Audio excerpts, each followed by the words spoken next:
present to you the Honorable Mayor Randall Woodfin. Give him a hand.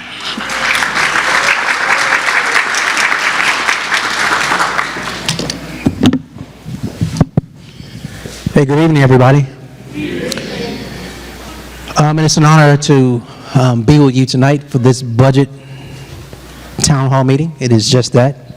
Format-wise, if you've never been to any of our town halls, I get up and give a brief introduction. I turn it over to the president of the Birmingham City Council, in this case, Dr. Darrell O'Quinn, who represents District 5, but is also the president of the entire legislative body. And then he kicks it back to me, and we go through a presentation where we provide you detail. And then we open up for the most important part, which is questions and answers, which is the bulk of our time. And so, a few other housekeeping things. I want to thank Marie. I want to thank, big shout out to the City Council first. I give credit where credit is due. This is not my idea. This is a joint town hall meeting, everybody. This was the council's idea, so kudos to your Birmingham City Council who represents you. I want to shout out Kevin Moore and the entire finance department here.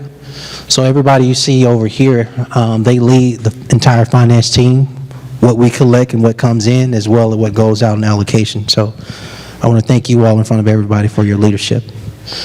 And then let's do this.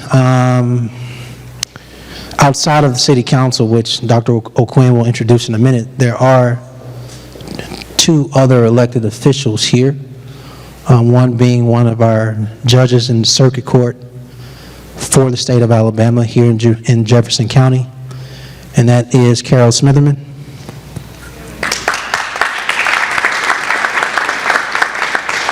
And I think I see another representative for our school board who represents District 5, and that's James Sullivan.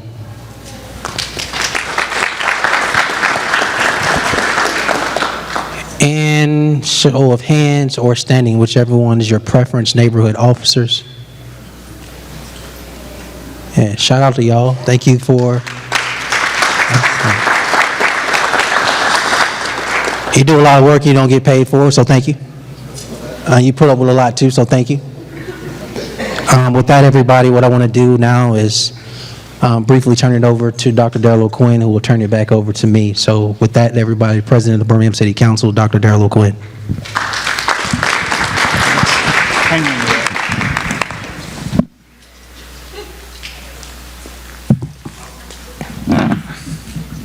I typically write my remarks down so I don't get in trouble. So I just want to start off by thanking each one of y'all for being here tonight. It's encouraging to see so many people who've chosen to be a part of this important dialogue. This year, I wanted to do things a little differently in regards to our budget process. As you're probably aware, every year we have a budget hearing that's actually mandated by law. But we have felt like that budget hearing has left a lot of people with more questions than answers. So tonight we want to talk about exactly how the city's budget comes together ahead of the budget process, so that when we do have that legally mandated public hearing, that you all will be a little better equipped to come to that meeting and offer your thoughts and suggestions. And it's, you know, part of the reason why we're doing this is because the council is also learning too. I think all of us learn new things about city government all the time, but as I've said many times before, it shouldn't take being elected for you to know how your city government is run and how this budget process works. I know that before I came into office, I didn't understand all of it. The important thing is that we're aware that, you know, there is a gap, and that we're taking the initiative to try and close that gap and make sure that the folks that we represent are well informed. The city's budget is a reflection of our shared priorities, values, aspirations as a community. We live here too. Our families deal with the very same issues as everyone else here. I'd like to thank the mayor and his team for their support and all they've done to help and are doing to help make this initiative successful. And I think I can speak for all of my colleagues up here today, which are Carol Clark, who represents District 8, Valerie Abbott, who represents District 3, Crystal Smitherman, who represents District 6, Councilor Clinton Woods, who represents District 1, Hunter Williams, who represents District 2, and Councilor LaTanya Tate, who represents District 9. I think, please.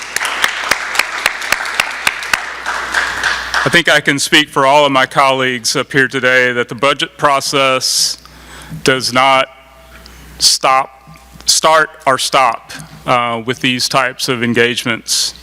It really is a never-ending process that involves us being at, over the course of a year, hundreds of neighborhood meetings, getting thousands of emails from constituents, and calls with our neighbors. So we're, the input for us isn't limited to these types of interactions. We're literally embedded in the communities that we represent. So we're hearing from folks, constantly about what the needs are and doing everything that we can to make sure that those needs are heard and represented in this process. So finally, I urge each of you to actively participate in tonight's dialogue, to take notes, share insights, and offer constructive feedback. Thank you again for your presence here tonight, and I look forward to a productive and enlightening conversation. So, Mayor Woodfin, throw it back to you. Yes, sir. Thank you, Dr. O'Quinn, and thank you to the entire council. Hey, Councilor Tate, I was looking for you earlier.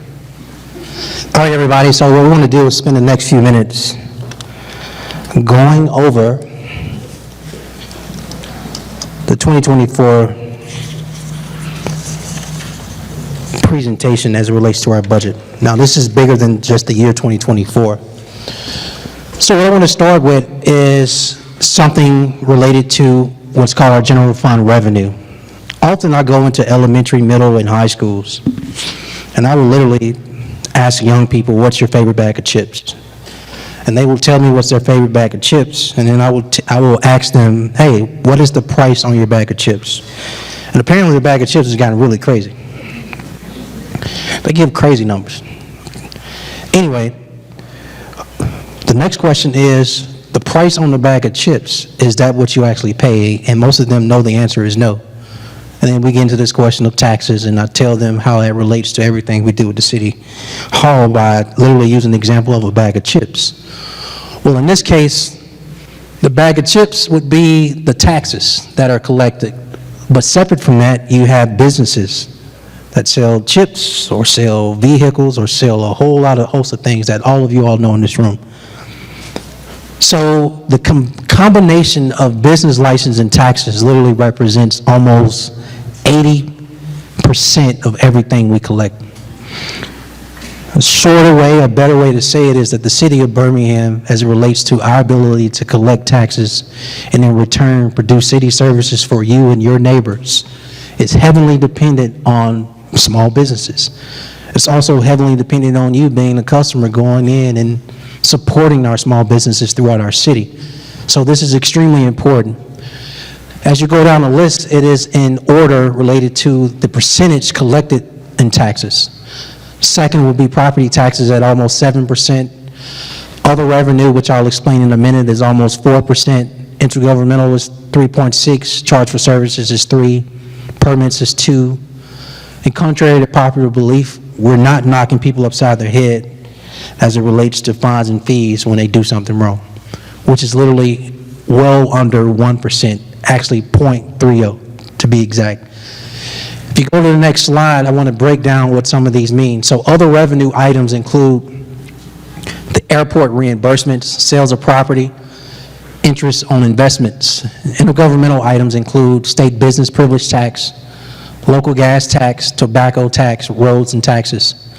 And then charge for services, as you see here, includes a lot of things. Think concessions at Fair Park, or when you come to an event here at the Boutwell. Think parking fees, like the parking deck next door that you don't have to pay today. Think zoning fees, and think the parking authority as it relates to our meters, parking decks, and other things of that nature. And so everything I just said is, who has $1 on them? Let me borrow $1. I'll give it back, I promise. You have $1? That was fast. I got $1. And as you see, business license and sales taxes make up over 80 cents of everything we collect from this $1. And so then what we decide is, how should we push that money out? On this slide, what you see is that we consider the following thing when we make decisions as it relates to putting the money we collect back out into our communities and neighborhoods and city. One is that I got some very, very smart people here. Actually, they're smarter than me in the finance team and finance department that forecasts the budget every single year. In addition to that, we have 30-plus departments that provide external services to our citizens. And with that, they do departmental needs. As a matter of fact, that process starts literally today, and it'll continue tomorrow, where each department comes in and shares their needs and their wants as it relates to allocating and providing services to our citizens. Then we move to budget analysis, which again, some very smart people do that. Then we talk about the mayor's priorities along with the city council's priorities. And then we do a lot of community engagement. So believe it or not, community engagement happens all type of ways. Even if I can't make it to all 99 neighborhood meetings, you have CRR representatives at each of them, collecting the information you share on a monthly basis.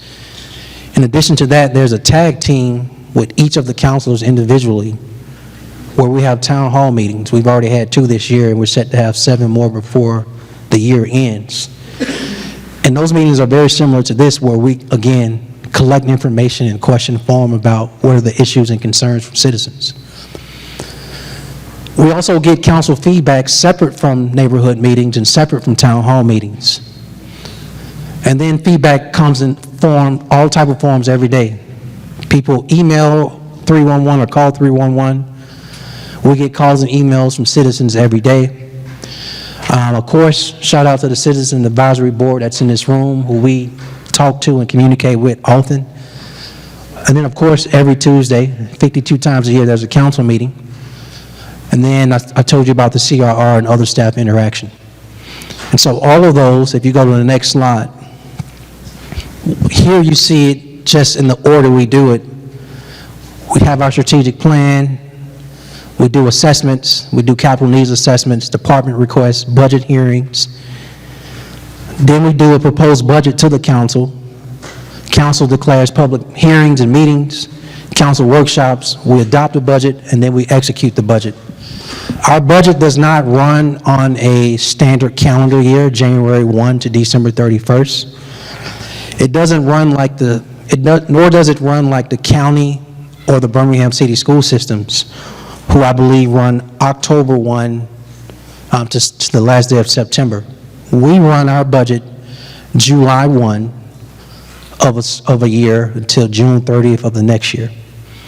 So we're currently in the budget of the 2024 budget, which started July 1 of 2023, and that will end this year, June 30th of 2024, and then the 2025 budget starts July 1 of 2024, if that makes sense. You go to the next slide. So now I'm back to this $1. Some of you can't see it because it's dark in here, but I'm holding up this $1 again.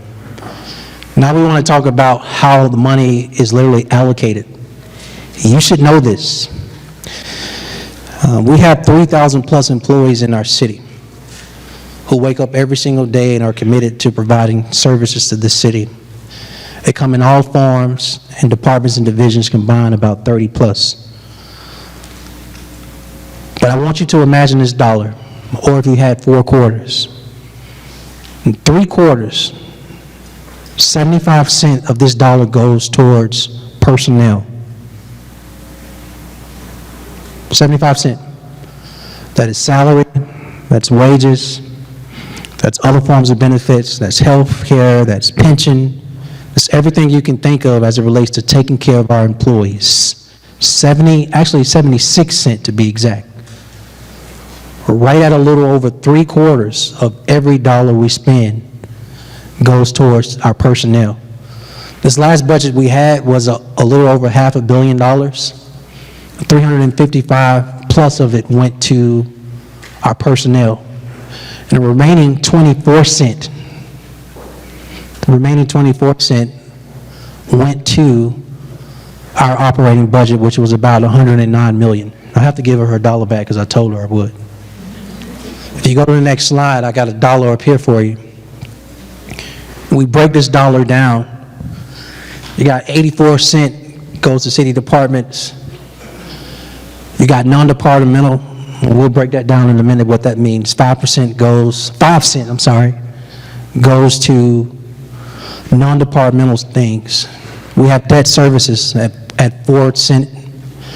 Other boards and agencies at 2, and it goes on and on. Transit at 3. And we'll break down youth programs and redevelopment infrastructure incentives in a minute. If you go to the next slide. So the question is, what does the budget fund? Well, we told you we have general fund appropriations, and we broke that down in 2 categories, personnel and operating. When you go deeper, this is the existing budget that we're in that ends June 30th. You have about $464 million that goes to departments. Again, majority of that is in personnel costs. You have non-departmental costs at $27 million. You have debt services at $23 million, other boards and agencies at $12 million. We spend $16.7 million on transit, and then it goes on and on. Redevelopment infrastructure dollars at 6.8, Board of Education at $3 million, and other youth programs combined for the current budget we're in that ends June 30th at $554 million. Next slide. So if you can't see this, let me explain this. I told you about 24 cents is left in that dollar for operating expenses. Having worked with this council for 6 years, having worked with these neighborhood officers for 6 years, having knocked on a considerable amount of your doors for 6 years, you all are very consistent in the things that you care about and that you want and that we prioritize. Pave more streets, tear this blight down, invest in our sidewalks, weed abatement. And so here you have, we show you each year what we spent money in. So for example, if you didn't know this number, the number is 1,500 plus. In 6 years, we have torn down and have removed over 1,500 blighted structures throughout this city in all 9 districts. Every time we tear a piece of those property down, it has a price tag. In FY fiscal year 19, we spent $2 million on blight removal. In 20, 3.5, in 21, 3.5 million, in 22, 3.5 million, and we dropped it down in the last 2 years. Last year was 2 million, and this year is 1 million. But if my math is correct, I got 7, 9, and a whole lot. Pretty much over $12 million we spent in blight removal. You go down to street paving, which I know y'all really care about street paving. In fiscal year 20, we spent $10 million. In 21, another $10 million in street paving. 22, another 10. And 23, 15. And to be correct, in FY 24, it's not 15. It was 14.5. So that's an error on that last one. But the correct number is 14.5 in the current fiscal year we're in. We're not showing 19, I think it was 8 million, so if you calculate the entire things in 6 years, we spent about $60 million in street paving. And of all the operating expenses, that's probably the highest thing we've spent on because it's been the number one consistent request over and over every single year, which is why we put the most money when we talk about neighborhood revitalization in paving streets. We have not put a lot in sidewalks, but you will see that change probably this upcoming fiscal year, that what we'll recommend to this council.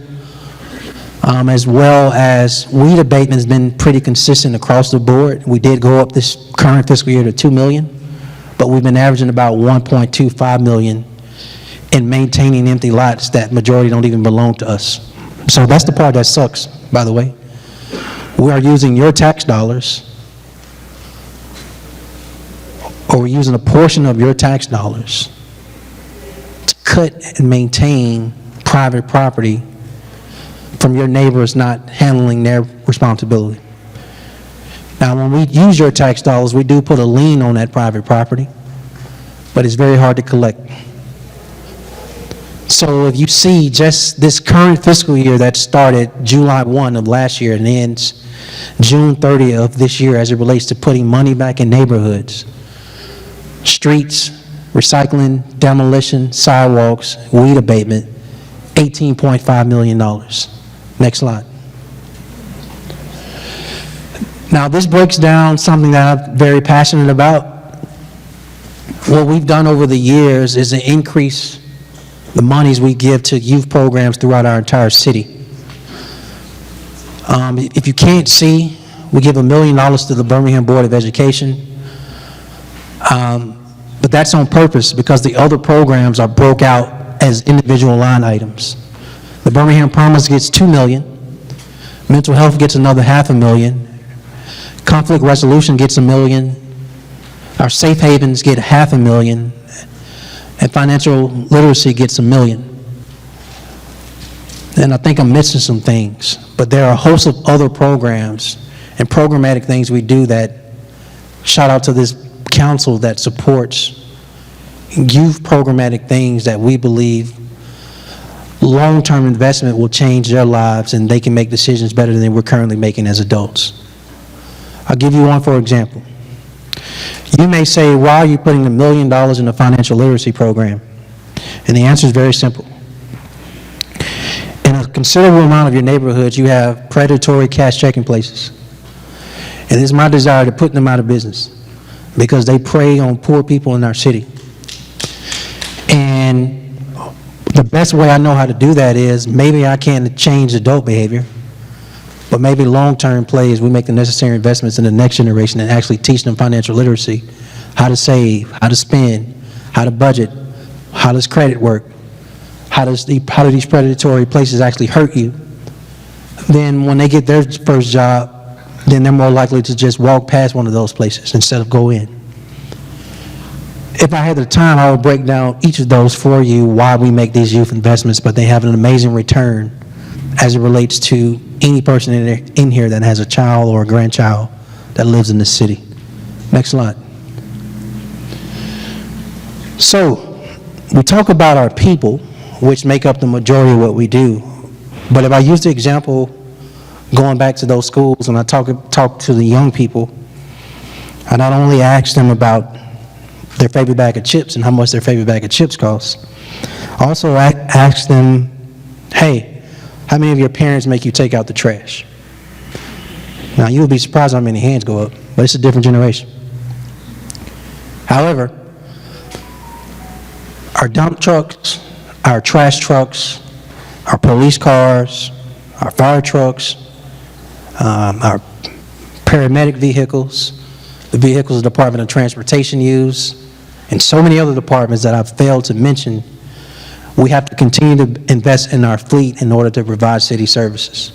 If and when you call 911 or 311, there's a rare moment where a city employee is actually on foot. They usually respond by some form of transportation.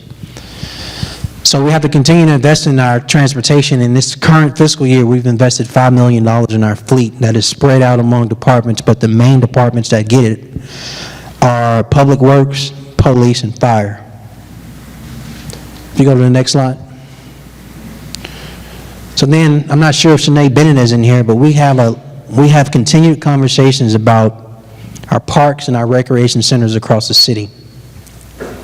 Over, I think it's 117 to be exact, but I could be wrong, but it's well over 100 parks. We have more parks than we have neighborhoods. And then there are pools, and then there are also recreation centers. And so in the current fiscal year, we've allocated about $6.3 million in operating expenses to cover safe haven programs, senior programs, summer camps, swimming pools, high school football games, as well as educational programs combined for our youth and our seniors. Next slide. Then we talk about something that is very important to this council and the public, the ability to get people from point A to B who don't have their own private transportation. So we talk about public transportation. You see over the years, we start with fiscal year 22 here, it's been steady at $10 million, and then for the current budget, we've increased it by $1 million to $11 million. But then, show of hands, who's heard of Via on Demand? High hands? So maybe half the room. This is something Dr. O'Quinn and I worked on as early as what, 2018. But this is a form of public transportation that's equivalent to Uber or Lyft. But it's a ride share on demand. So this current fiscal year, we put $2.5 million in. Then, of course, Class Train at $250,000, and then BRT at $3 million. So all of that combined for public transportation is 13, I'm counting in my head, it's over $16 million. Next slide. So then we talk about neighborhoods. This is just a breakdown. If there are any questions, we can go in detail in the Q&A. Councilors have their different projects. I think they get about $100,000 apiece at the discretion of how they use in their districts, but that's combined $900,000. Then neighborhood funds. Each neighborhood gets about $2,000, and I want to say that's about $198,000 a year. And then things we do around the city, such as traffic calming. That has been a success. Whose neighborhood has had a traffic calming project? 1, 2, 3, 4, 5. What is traffic calming? Traffic calming is a partnership between the City of Birmingham government and a neighborhood association, with the neighborhood association using some of their neighborhood funds. The department that leads the effort is the Department of Transportation, and it can be something as small as a stop sign to actually speed cushions or speed bumps to reconfigure a street or slow down how people move on the street. It has probably been in 6 years the most successful partnership between neighborhood association funds and City of Birmingham funds on the creative end. So shout out to the councilors that have promoted this effort. It doesn't have to be isolated to and or stop at traffic calming. You can use it for blight removal. You can use it for a host of things, but it's been the #1 thing we've done. So you'll probably also see us increase funding for traffic calming as well in the upcoming budget, because it has proven to be a success. If you go to the next slide. So then we talk about, we have something called CDBG, that's Community Development Block Grants. And this program is a partnership with the federal government. This list is too long for you all to see, and it's too small for you to see as well. But these are various community partners we support with direct funding to give in partnership with the things they do in neighborhoods. They have their own budgets, but they also get funding from the city to amplify and support what they do. And what you see me over here doing is actually trying to go to the list to name a few of them. You may know some of them: Rev Birmingham, AIDS Alabama, Urban Impact. You have a small business loan. You have Build Up. You have Metro Changers and House Proud. You have First Light. You have Birmingham Urban League. You have Legal Services of Alabama, and the Fender Alumni Association, One Roof, Bridge Ministries, Way Station, Pathways Early Child Learning Center, Girls Inc., Children's Village, Jimmy Hill Mission. It's too many to name, everybody. The point is, this list is not even exhaustive, but it gives you just an idea of the number of partners we support in the community that are doing the work. These dollars are intentionally competitive, and that is something I support. I think oftentimes people think the city of Birmingham with tax dollars should just give an organization money. But you can't do that, and we shouldn't do that. And so there's a process where other people vet. I don't vet. It actually comes to me in a recommendation. And so these organizations have their own 501c3 status. They have their own accounting procedures. They have to comply with our legal, financial procedures and accounting procedures as well.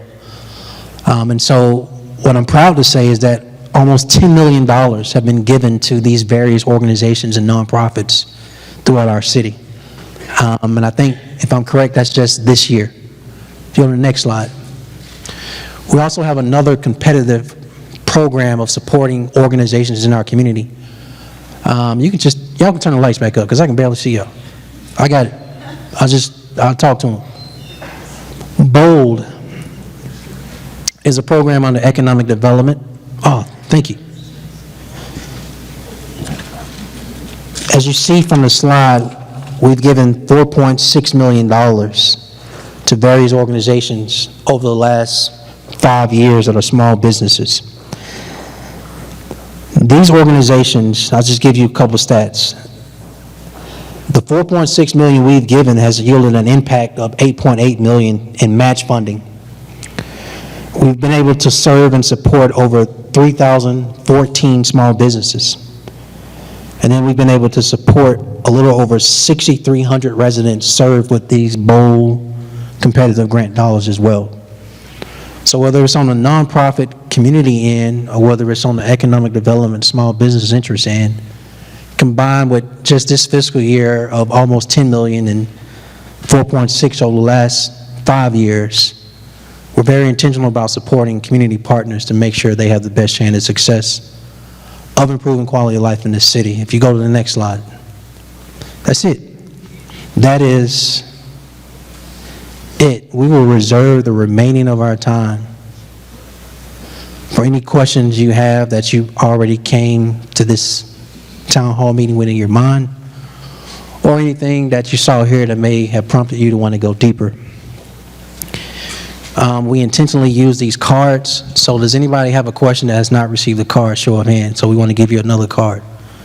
I got a gentleman up here that needs a card, everybody. Actually, I got two. But the idea is designed where we want to get as many questions answered as possible. And so instead of giving you the mic, we get you to put them down so we can get to many questions as possible. Dr. O'Quinn, leading and representing his body, can tag along and come up if he wants, and or rest his feet. And we can co-answer some of these questions, or he can add an answer to any of these questions, answers that I may provide. With that, Marie, Sybil, and whoever else, I'm giving this back to you. Yes, sir.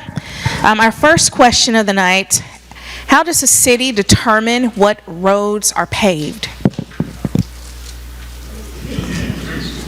I hear y'all laughing. I got two claps with that question. Well, I want to tell you, the honest answer is, I think the way we've determined streets are being paved has been backwards. I have not agreed with it. But I owe this council some protection. They didn't do it either. They came in as a body a month maybe before I did, collectively.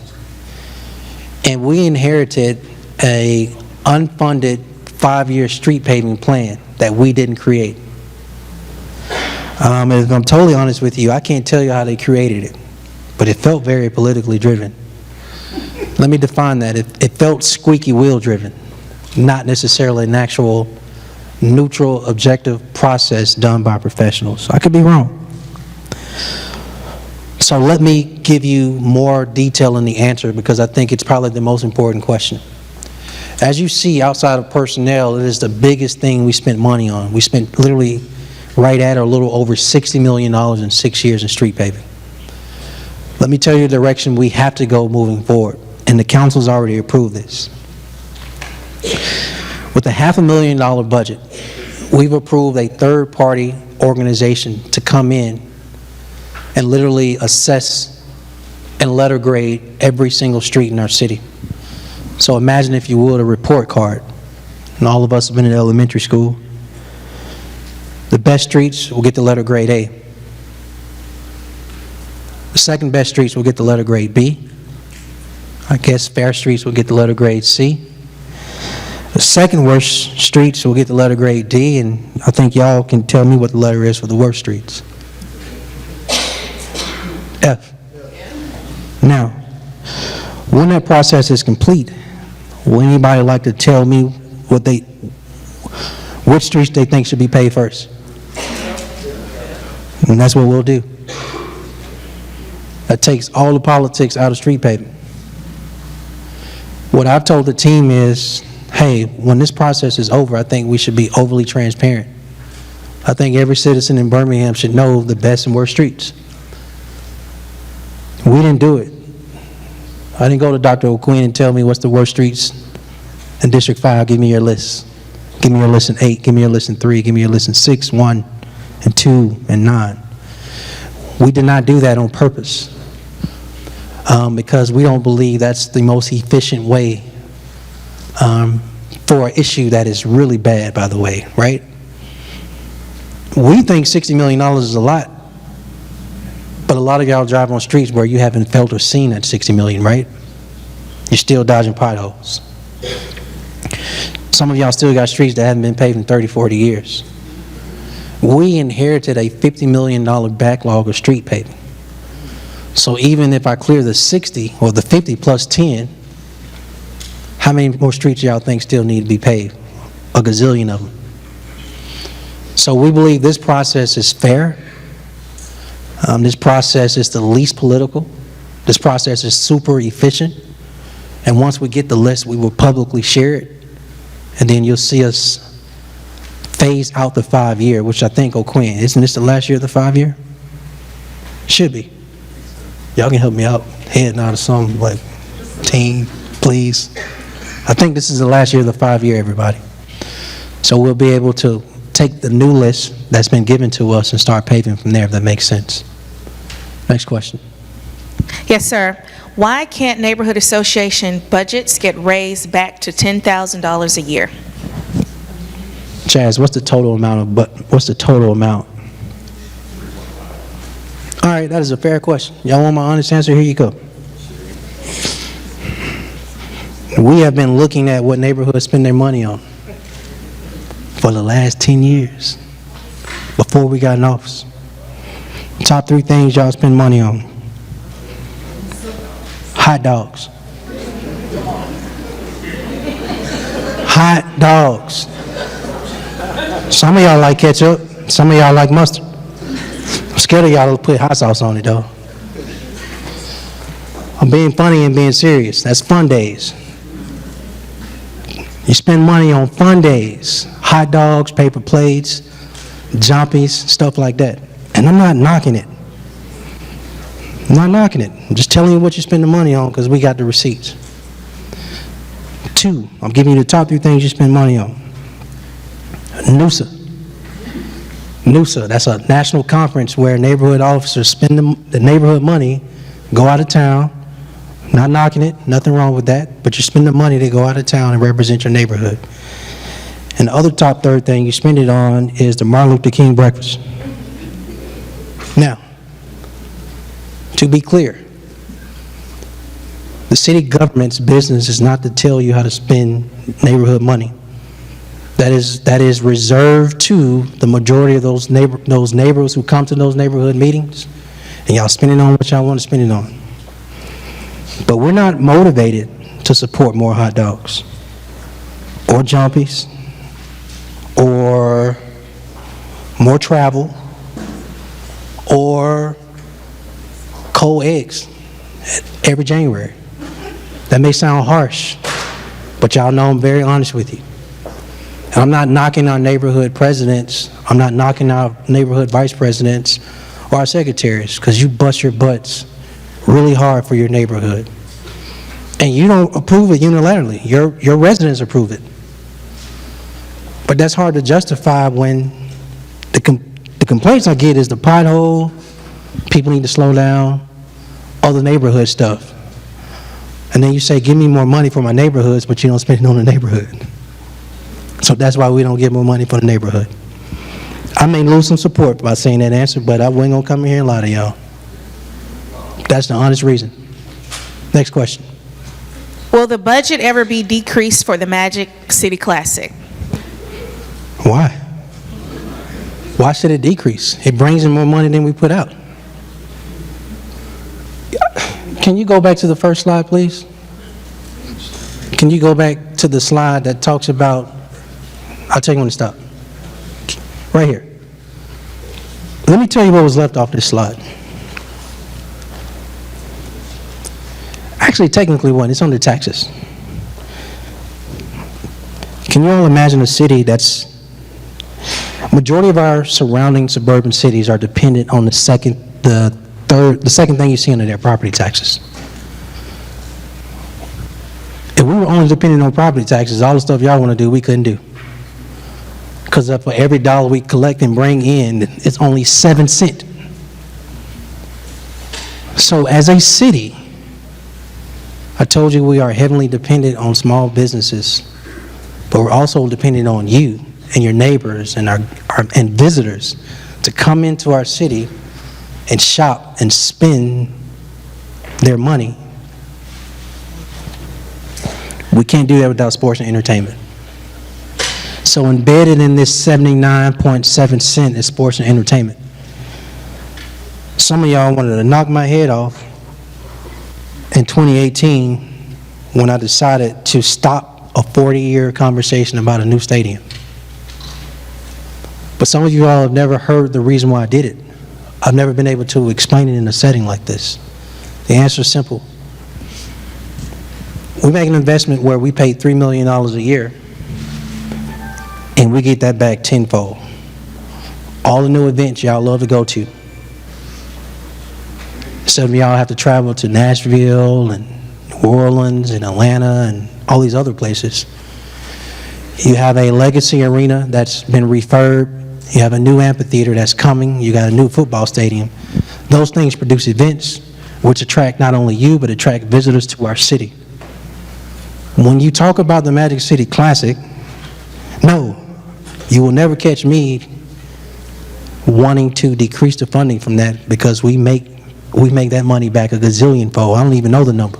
Whatever we put in, Chaz, what is the economic benefit of the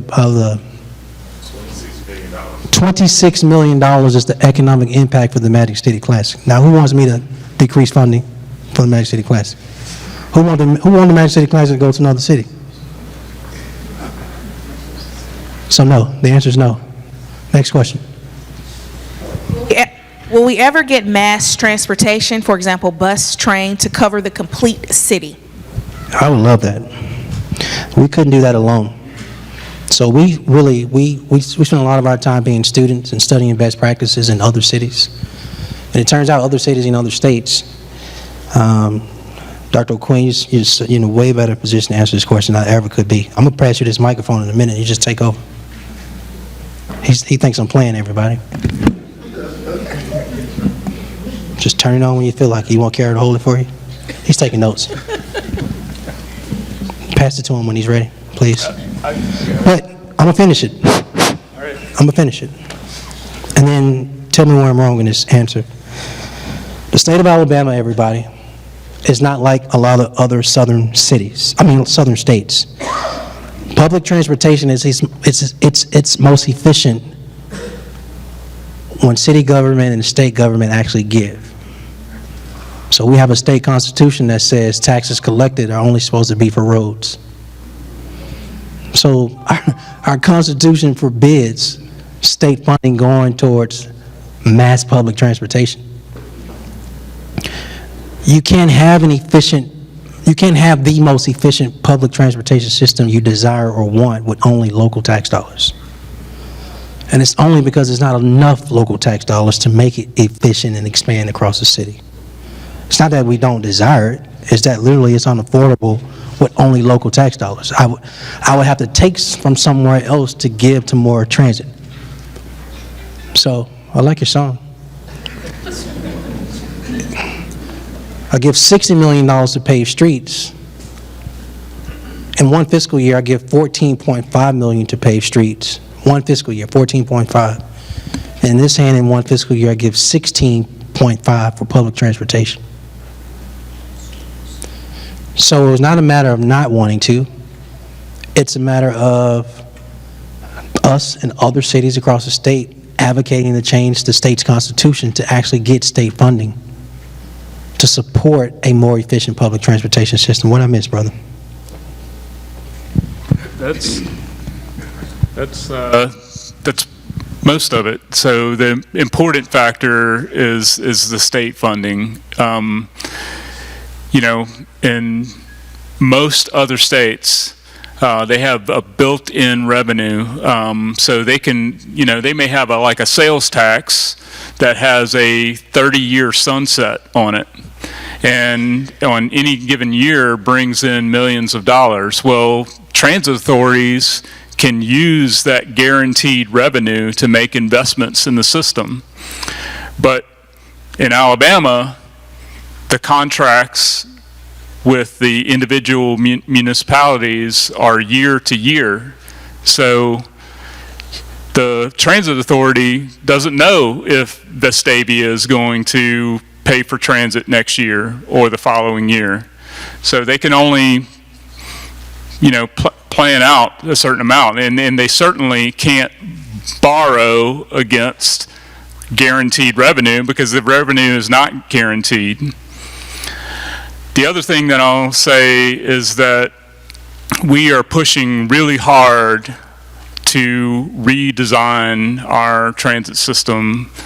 The city of Birmingham is BJCTA's biggest customer, and we are at the table telling them exactly what we want. Just a brief summary of what that looks like. Well, when we got here, our transit system looked like buses are the solution to public transit. One size fits all. You need to get somewhere, we got a 40-foot bus for you, to bring you there. What we're moving to is a transit system that has different forms of transportation based on the need, and really concentrating those large vehicles that have to have a CDL licensed driver who's making a good salary, expensive employee, got a pension, all that stuff. Concentrating those types of services to the major routes and creating these on-demand microtransit zones everywhere else that feed into those major routes. So you got a couple of examples of that right now in the city. Probably the best example is the eastern area microtransit zone, where if you live, anywhere out there from, I think it goes all the way almost to Tarrant, back to Woodlawn, you can get a ride that will show up, at your nearest corner for $1.50, and it will take you to Woodlawn. You can get on the BRT at Woodlawn, and currently you can ride for free until the end of the fiscal year. And the BRT will take you, as far as the Crossplex on the other side of town. So, what we're aiming to do, sort of long term, is out on the west side, You know, there's another microtransit zone that will feed into the BRT station out there, you know, take you back the other direction. You know, we want a north-south BRT. So if you're in North Birmingham, you can have the same type of setup. That's what we're aspiring to do. And really, BJCTA should not have a piecemeal system for the county where, you know, Trussville makes a decision about, you know, whether or not they're going to have public transit, and, you know, Brighton makes a decision about whether or not they're going to have public transit. A lot of us believe that the entire county needs to be unified, that we should have one system and have public transit for all of Jefferson County. See, that's why he should answer the question. And I apologize, everybody. I failed to mention and the other reason about the question about increasing neighborhood funds. Today in 2024, all neighborhoods combined have $3.5 million war chest. It's a lot of money. So I'm going to repeat that number. If you were unaware, all the neighborhoods combined, existing neighborhood funds collectively is $3.5 million. So outside of what you currently spend it on, a lot of it you don't spend. Not everybody, but 3.5 million, it just technically rolls over. It's 3.5 million currently in the bank for all neighborhood funds combined. Next question. Can y'all hear me over here? I switched mics. Can you hear me? Let me know if you can. How much is being spent on mental health and anti-violence programs? It's a great question. On the mental health, unfortunately not enough. We started with $1 million, and we targeted who we believe was the most vulnerable community, which is our young people. We're not experts. We actually partner with the Birmingham City School System. They actually run the program that supports mental health services and initiatives with this $1 million. There are existing organizations in the community we partner with a lot. We don't offer money, but they give exposure to adults and other groups on the programmatic end as it relates to services. And we saw every generation go through the coronavirus, and it affected a lot of people. But on the other end, 4 years later, literally this month, we've seen it affect our youngest generation a lot. And so that's why we targeted towards that group, i.e. our young people. The prevention piece, I don't know the count off the top of my head, but it's a few $1 million we give towards prevention efforts. And Councilor Tate, I'm sorry I don't have it memorized. I know on the hospital-based violence prevention program, that's at least $1 million, correct? Or $2 million? It's a little over $2 million. Yeah, well, yeah, $2.6 million to be exact. We have not dispensed all of those funds. We have another program called Restore. That's what, $250,000 or $200,000?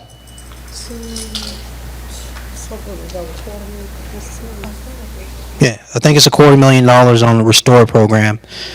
That's a program for juveniles that are housed in the juvenile facility right next to our family court. That's an extremely important program to us. That is something that we are all equally passionate about.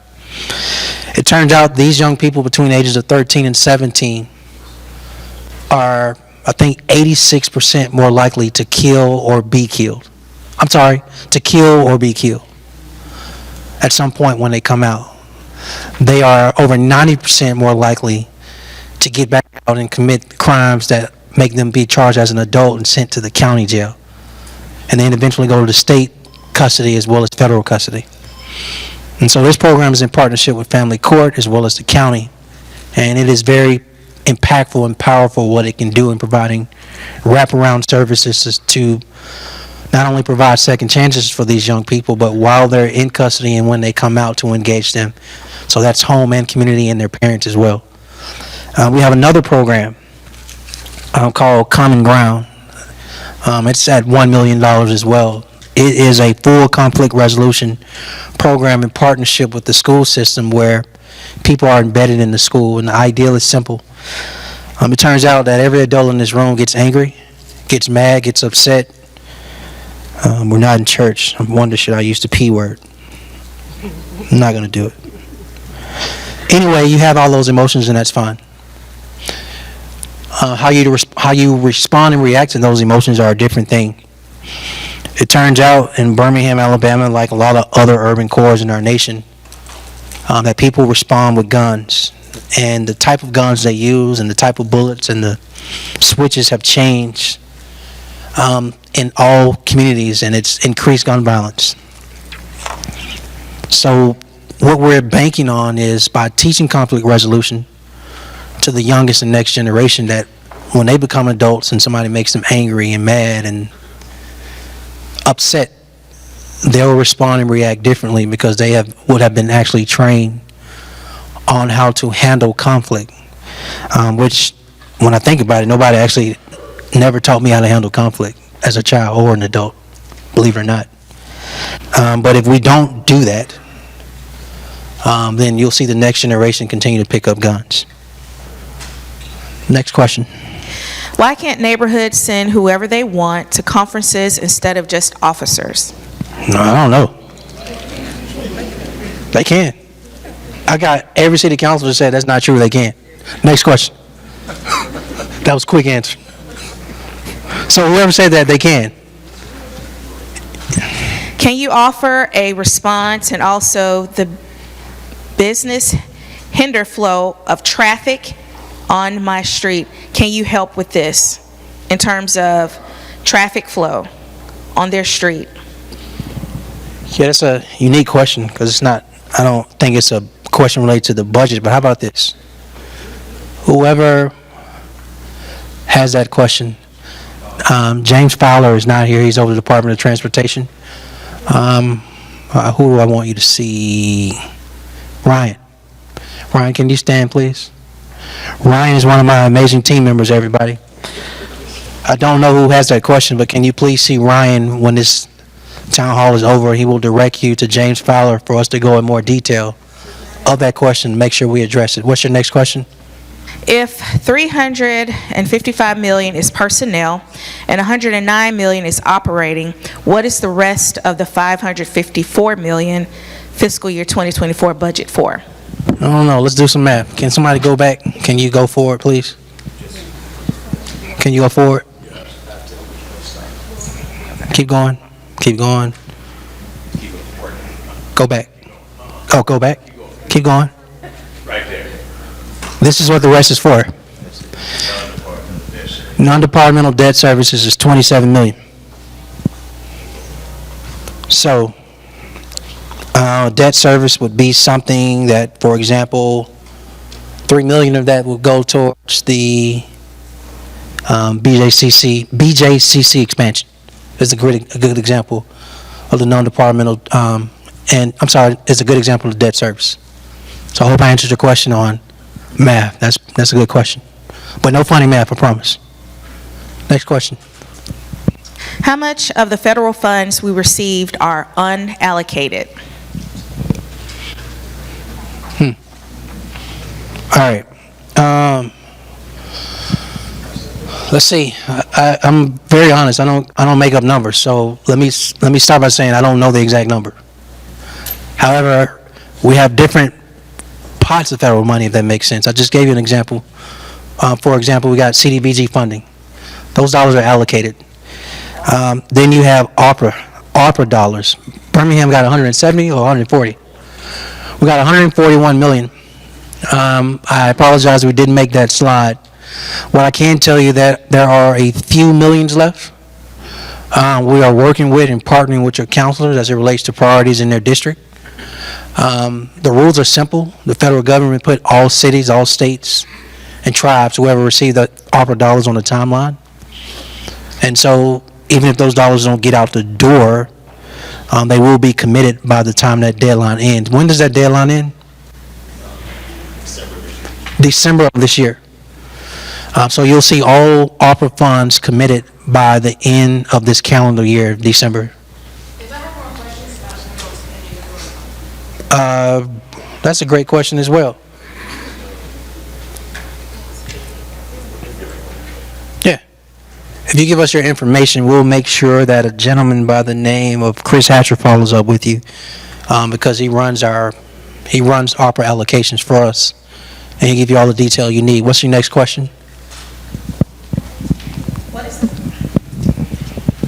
What is the budget for education for high school graduates for college?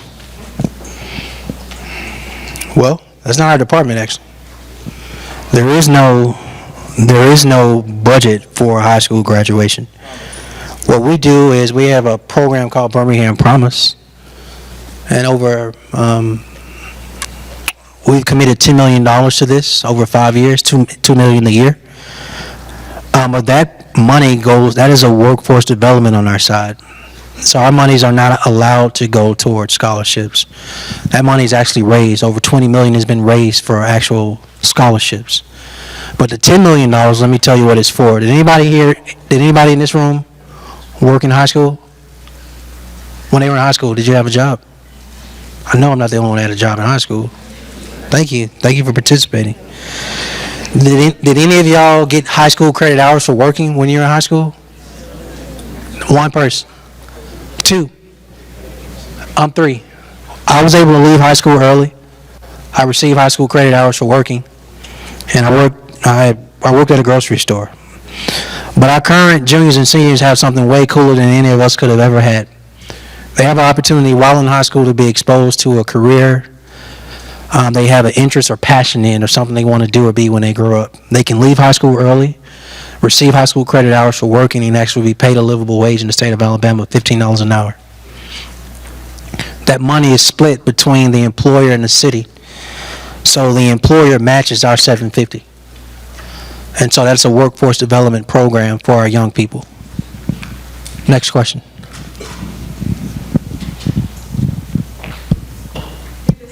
Do the city clean ditches help with water damage in neighborhoods?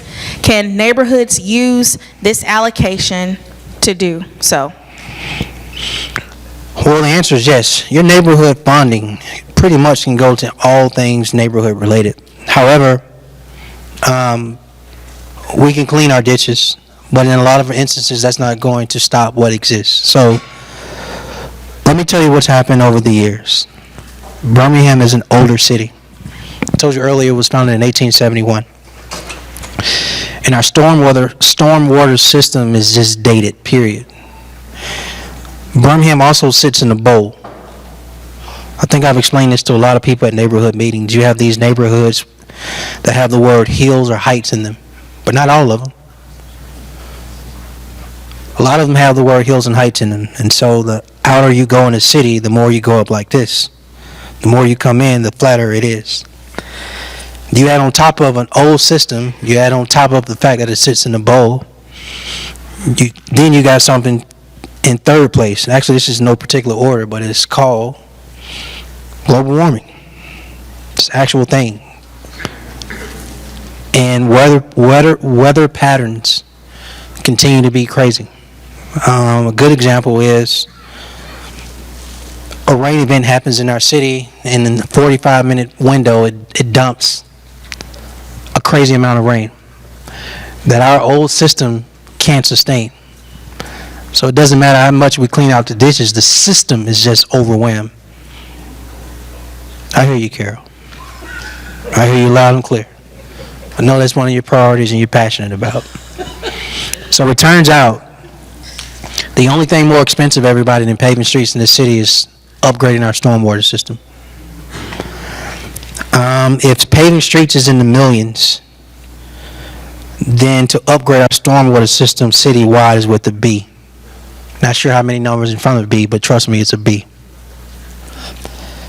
And so over time, and I think a lot of you all didn't make that meeting, but we had a entire town hall meeting, if I remember, dedicated to that topic around stormwater infrastructure in our city. It was in this room, a year and a half ago? It hasn't been 2 years. It was about a year ago. We had a entire conversation isolated just to stormwater issues in the city. I think it's time to do that again, maybe, so people can continue to understand the depth of this issue and how we can't get out of this one overnight. It's going to take a long-term plan, and it's going to take a whole lot of money outside of local tax dollars to support, as well as repair, fix, and build new. Next question. When, during the budget process, do department funding requests get released for the public to see? Now, sir, the finance department has answered this on the back. Each year, the budget is made available online. So there's the question and the answer. All right.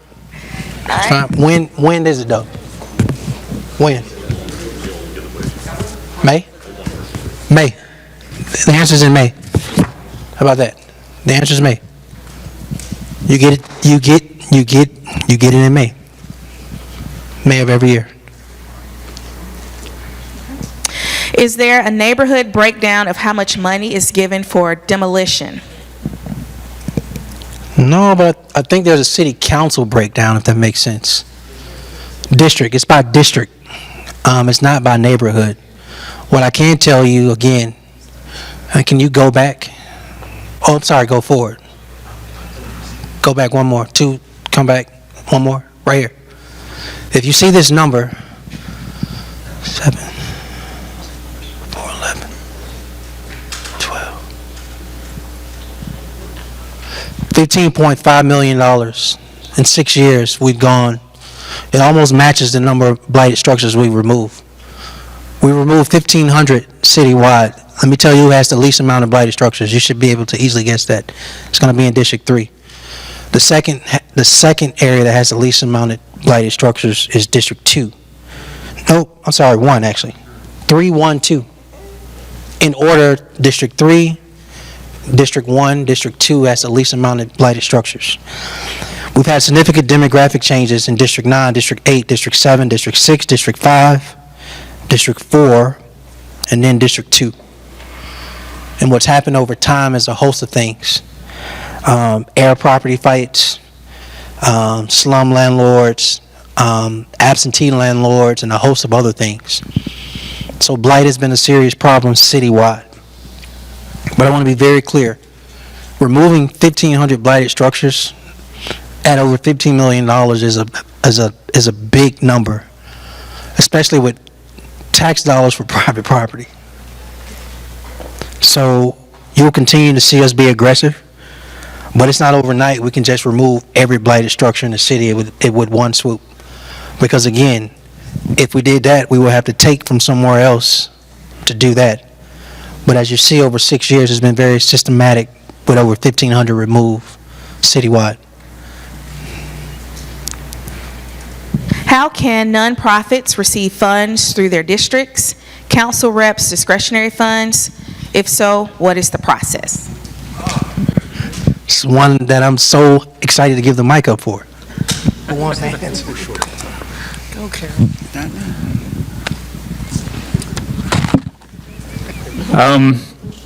I think that the answer to that question has 9 parts.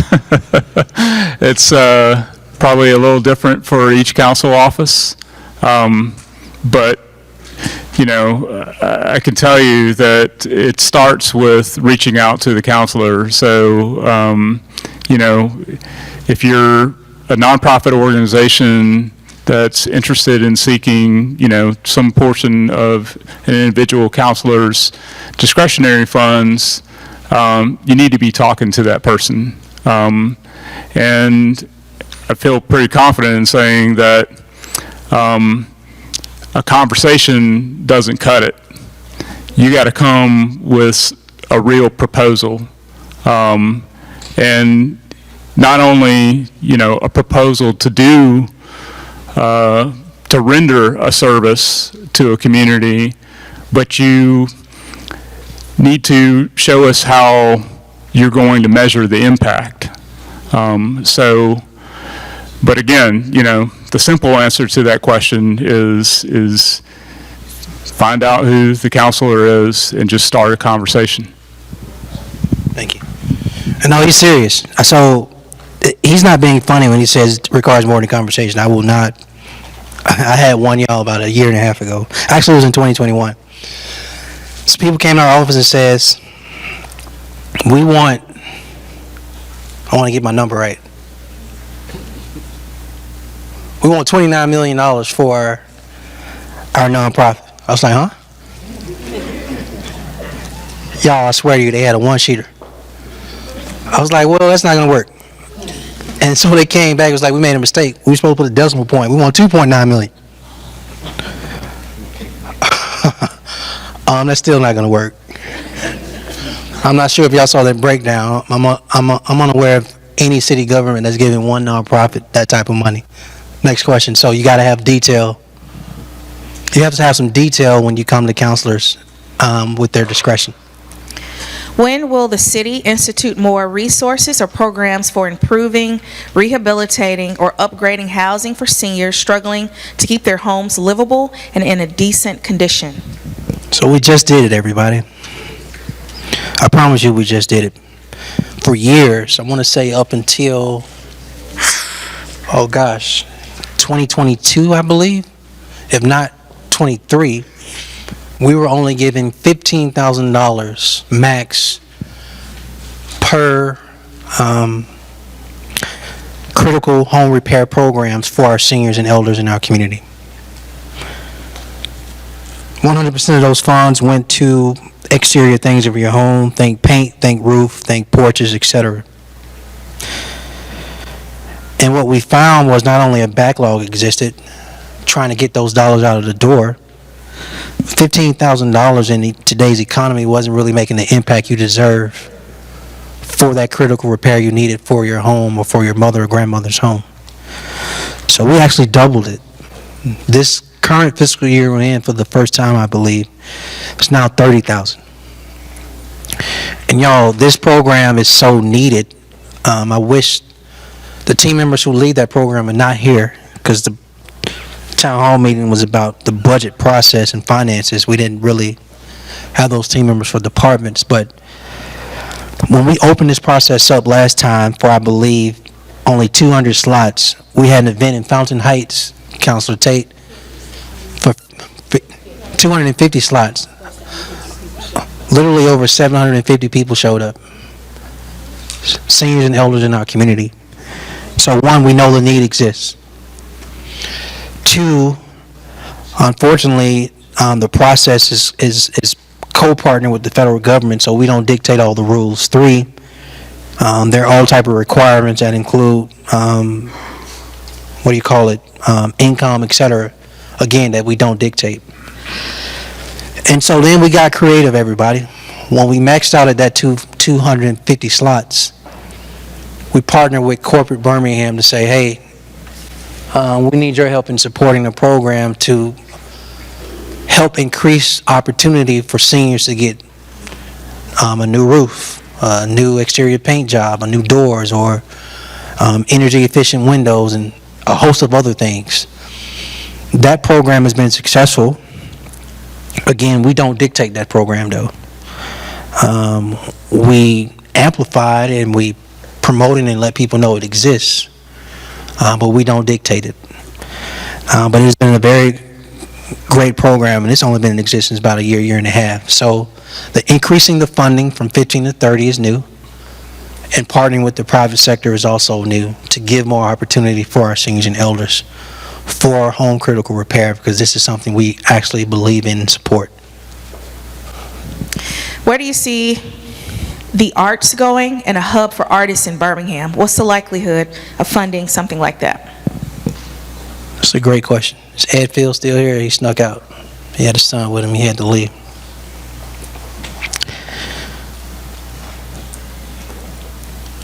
So I talked about when we gave a strategic plan update in December of 2023 about how we need to do more to support our arts. And so we created an artist in residence, and she's doing amazing on the ground now to be our eyes and ears about how the city can be more supportive and amplify the existing arts, culture, and community in this city. It turned out it's very big. It turns out it's very disparate too. Everybody's not under the same roof, and it's not one form of art. And so through organizations like Create Birmingham and our in-house residents, what we're doing is taking a deeper look at what's the city of Birmingham's role, what's the government's role in supporting our artists and the arts community and arts culture in the city. And we intentionally did it that way because we don't want to superimpose ourselves on what we think should be. We want to listen to our artists in our community and tell us through partnership this is what it can look like. And so that's still forming. The other thing is we have collected information from a transition committee related to arts. So we're still pulling that back to see how it fits in the actual budget process, to see how we can support our arts community. Sorry, I don't have more detail. And I will mention we're going to be announcing soon, April 18th, an event with our poet laureate, so stay tuned for that.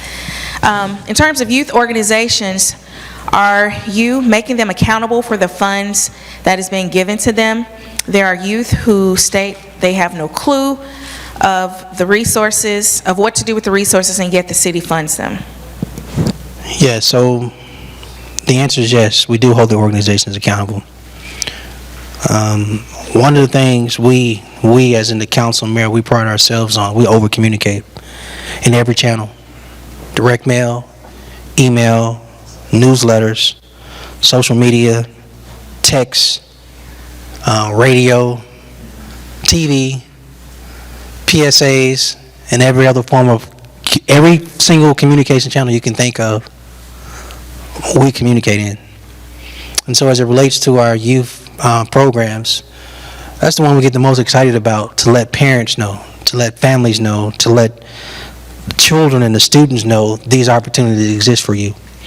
And yes, through our legal department, through our finance department, through our accounting department, as well as through the Department of Youth Services, organizations are held accountable as it relates to the dispense and allocation of those funds, as well as the return from those funds and what it's doing to impact in community. And so if y'all are aware of people who don't know, let us know. And Marie, I'll also just end by saying this.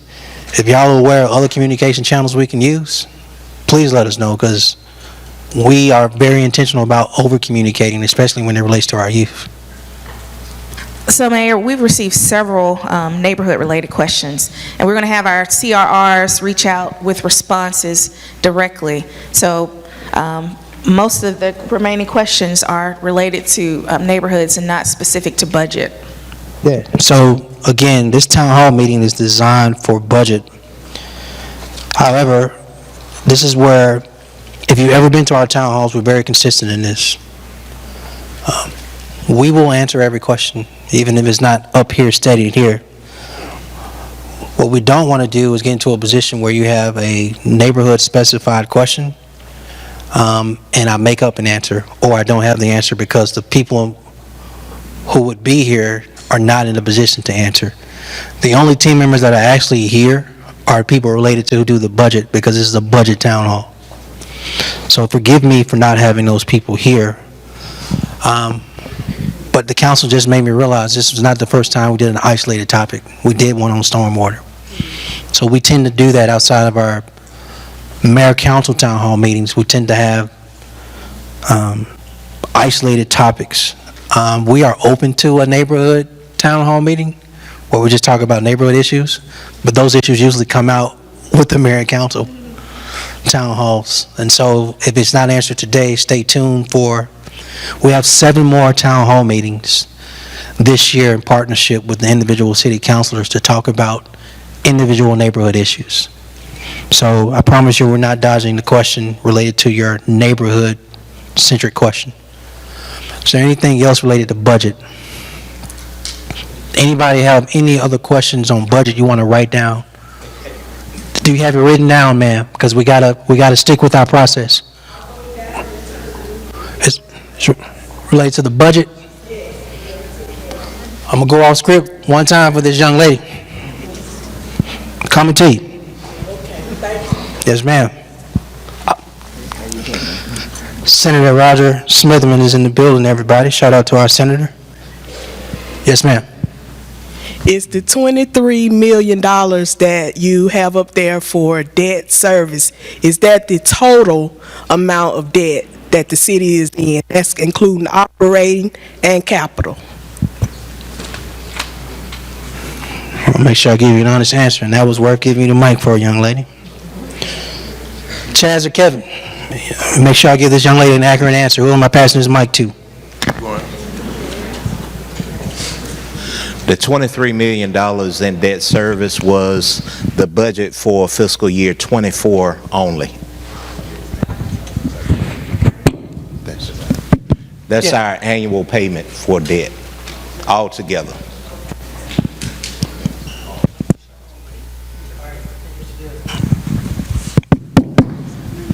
We are patient,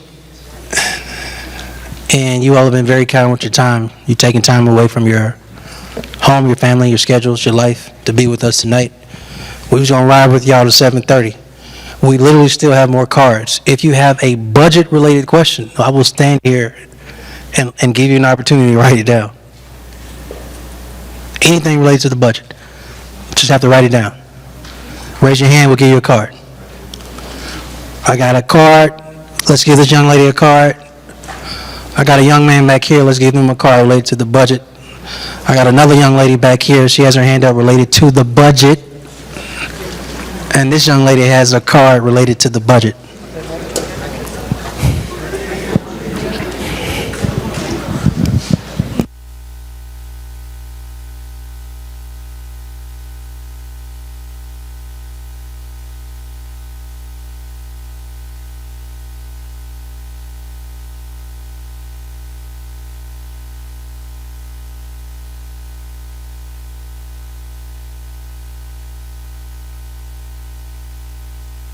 Everybody, while we are getting those questions collected, I would like to take the time to embarrass one of our city councilors. I'm just playing. I'm not going to embarrass him, but it is his birthday today. And that is Hunter Williams, everybody. I think I made his staff nervous. And I understand that Carol Clark is about to sing happy birthday to him. I'm just playing. He said don't do it. Happy birthday, Hunter. Happy birthday to you. Happy birthday to you. Happy birthday, dear Hunter. Happy birthday to you.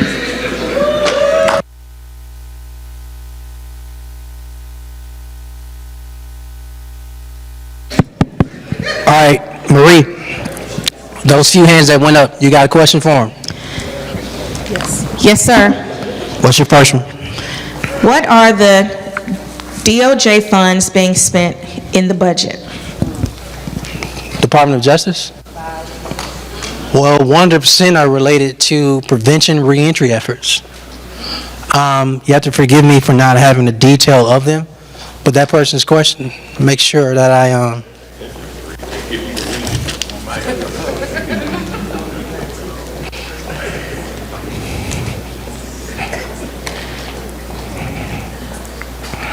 No, that's not accurate, actually. I apologize. I always want to give you honest information. It's not just prevention and reentry efforts, but it's also enforcement efforts. So some of the DOJ dollars do go towards police. For example, our officers need a new vest. That is a very healthy price tag. But through a DOJ grant, we were able to purchase more vests for all of our officers. And so it's not just reentry and prevention efforts, it's also enforcement related to some technology for our officers, as well as, vests. I will say this is a good time while you're collecting the information. Has anybody in this room, show of hands, heard of the Connect Birmingham program? So here's what we want to do. We've been, the city council and I, we've been very aggressive with more federal funding. Part of that is we want to go towards our real-time crime center. It is, if you can imagine, a gazillion screens, not as big as this, but allows us to see, interact with, respond, and investigate crime in real time. All of you all, show of hands, have heard of Neighborhood Watch. Cool. So, another show of hands, who has any form of camera exterior on their home? All right. We have a program called Connect Birmingham. It is what I would call a new version, technology version of Neighborhood Watch. What's happened over time is people are less reluctant to cooperate with detectives and investigators and or share who did a crime, and they know who did it. But it turns out your exterior cameras can participate in our program to expedite the process of investigating crimes and or arresting criminals. Connect Birmingham allows you to opt in, exterior only, so we're not Big Brother, we're not watching you. But if a crime occurred on your block, your street, or in your neighborhood and vicinity where you live, by allowing access to that exterior camera, it gets us in the position to investigate crime. So please consider being a part of that program to be additional eyes and ears for us in addressing and decreasing crime in our city. What's your next question? Is the city allocating any funds toward interstate lighting? It is a long-standing problem. Yeah, this problem sucks, y'all. Sorry, I said that out loud. Is that a bad word? All right. Interstate lighting, that's not our responsibility. Anything on the interstate, anything on the interstate is not our responsibility. Now, let me answer the question. Yes, in preparation for the World Games, starting as early, literally as 18, we told the state, hey, we have a stretch of interstate where thousands of people are coming to our city from all over the world, and Mesoport Highway into our city is too dark. Do something about it. And they wouldn't. So then we came back to them and says, we're partnering with you. How much are those lights? Anybody want to give me a number? 1.4 million. But that wasn't the total of the project, but we invested in that project to make sure. And so I spoke to about 100 people yesterday, and this same question came up: interstate lights, interstate lights, interstate lights. If you were listening earlier, I told you, Senator Smitherman can back me up. State Alabama Constitution, when we collect taxes, they can't be used for public transportation. Let me tell you what they can be used for. Senator, you can tell me if I'm wrong. Anything related to that interstate, which include lights. What we need to do is all advocate and tell Governor Ivey, tell John Cooper, the Department of Transportation, that you need to spend some of that money on more interstate lights. It is their responsibility because it is their property. And trust me, with limited tax dollars, if I have to choose between spending money that's city property and state property, y'all already know which one I'm going to choose because we don't have enough. Next question. Yes, sir. How much is being allocated to animal control, and is pet licensing an option for Birmingham? Animal control, 380? $308,000 is for animal control. We collect on average, is it 7 or 9 animals a day? Yeah, it's a minimum of 9 we collect a day. It turns out, it is the number one call we receive for 311. It is a priority to this council. We actually had a department budget meeting for Public Works. You'll most likely see us increase personnel related to this issue. I do not believe increasing personnel will 100% solve it, but it is our desire to put a dent in it. Typical, you make the call, you see a loose dog, stray dog on your street. By the time we pull up, that dog is no longer there. Same on your street, same on yours, and it happens over and over. But that doesn't mean we're not catching, because literally, what we're going to start doing is providing counsel, probably weekly, because that's too many emails on a daily, how many we actually collect, so you can see that the work is being done. You just usually don't see it in real time. How many stray animals was it 2,000? What do we do on a yearly basis? It's approximately 2,000 stray animals we pick up on the year, in 1 year. It's 365 days, over 2,000. So this problem is citywide. It turns out there's only so much government can do, so we're going to have to change behavior on how people, everyday citizens, interact with their own animals and hold them accountable. Because the business of engaging stray animals is cat and mouse. And FYI, sir, it is 7:32. Why can't some of the revenue from the Magic City Classic be used for mental health and neighborhood security? Y'all keep picking on that. Y'all keep picking on the classic, huh? All right. No, they don't like the classic, bro. They don't like the classic. Okay. That's a very unique question because it's like asking why can't revenues we collect from anything else be used? Except it is. I just told y'all we give $1 million for mental health. And what was the other part they wanted? Mental health and what? Security, Neighborhood security. neighborhood security. So we are increasing funds for neighborhood security through technology. There have literally been several crimes lately. Just this year, in the 2.5 months of 2024, license plate readers, LPRs. Have anybody ever heard of those cameras? They are embedded in your neighborhoods. It is allowing us to catch people who are stealing cars and joyriding or stealing cars to commit other crimes. But when a crime against person has been committed, that type of technology will allow us to see who did it, where they did it, and tracing back to allowing us to investigate and take criminals off the street. So trust me, set aside the classic for all the monies we collect. The top priority is always public safety. If you don't believe me, just look at the budget every year. Considerable amount of dollars combined goes towards public safety. It's one of our largest expenditures. So we continue to put money in supporting public safety, and we do it a lot, not just through personnel, but technology as well. Do we have any more questions?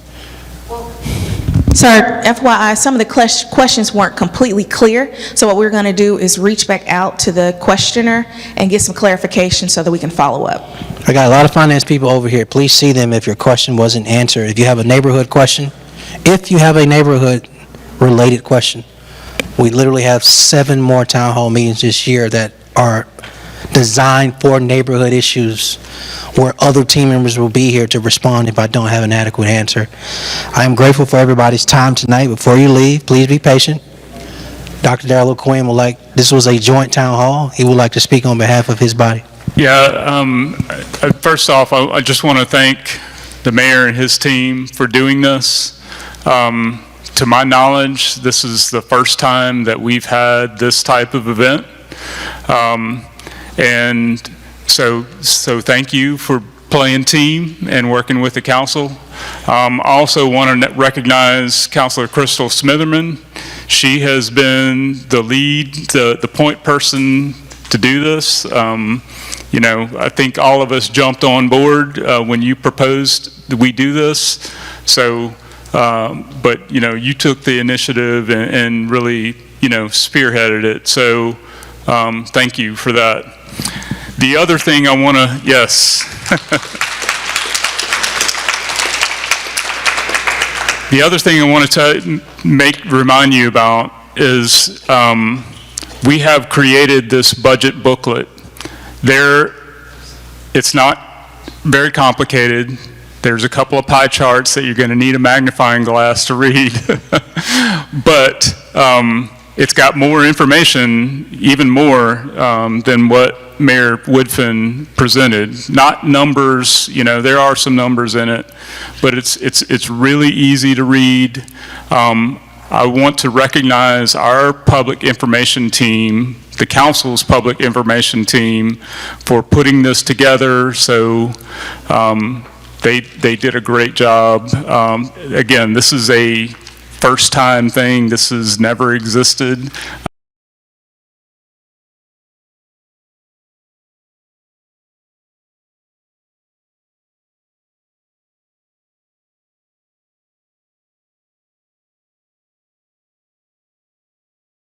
It can probably, use some improvements, and there's a lot of other things that we're wanting to do. We want to have a brochure rack of this kind of stuff in the city council office so that when you come by and are asking for information, you can pick up something like this on the topic that you're interested in. And thank you again all for coming. Appreciate it. Are these available tonight? Yes, these are available. Please pick one up on your way out.